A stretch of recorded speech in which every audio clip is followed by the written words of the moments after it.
The reason I got into medicine was ultimately to help people. You hope you can relieve suffering or make people's lives a bit easier.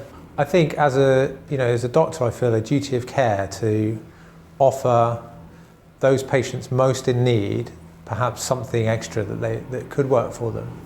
I've had a strong interest for some time now in medical cannabis. My initial interest sort of came about from hearing about patients overseas who were benefiting from these types of therapies. Some of these patients were suffering with very common conditions that we see here in the UK.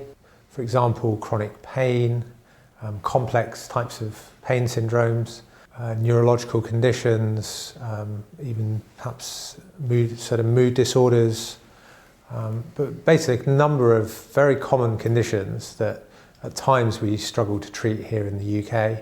I started to think that this seems to be an area of medicine that's perhaps needs a bit more exploring, and really I've just sort of got more involved as a GP who looks after lots of patients with lots of different conditions.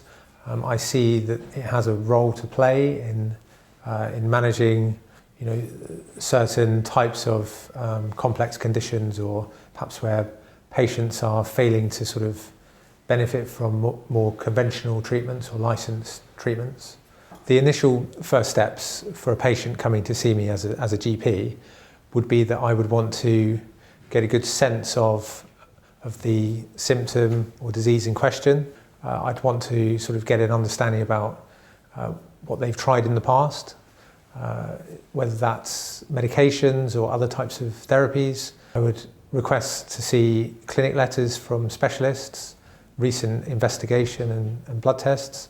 I'd also want to get a good understanding of how their symptoms are affecting them on a daily basis, how it's impacting their sort of daily life and affecting people around them or their home or work life.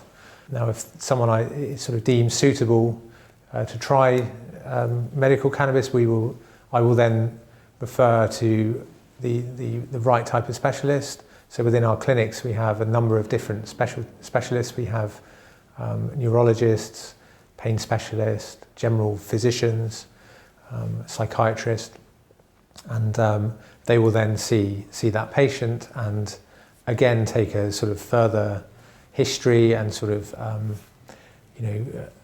and then basically decide on the right types of treatments for that particular patient. What motivates me is that as a busy working GP, I see many patients in my practice, my NHS practice, who don't seem to be responding particularly well to conventional treatments or medications. Now, I think that medical cannabis offers hope for some patients. It gives them a chance to have some symptom relief, and I think really it's the least we can do for those patients who would benefit from this most. I think when it's introduced in a safe, monitored way, it can be very, very effective for a number of different conditions.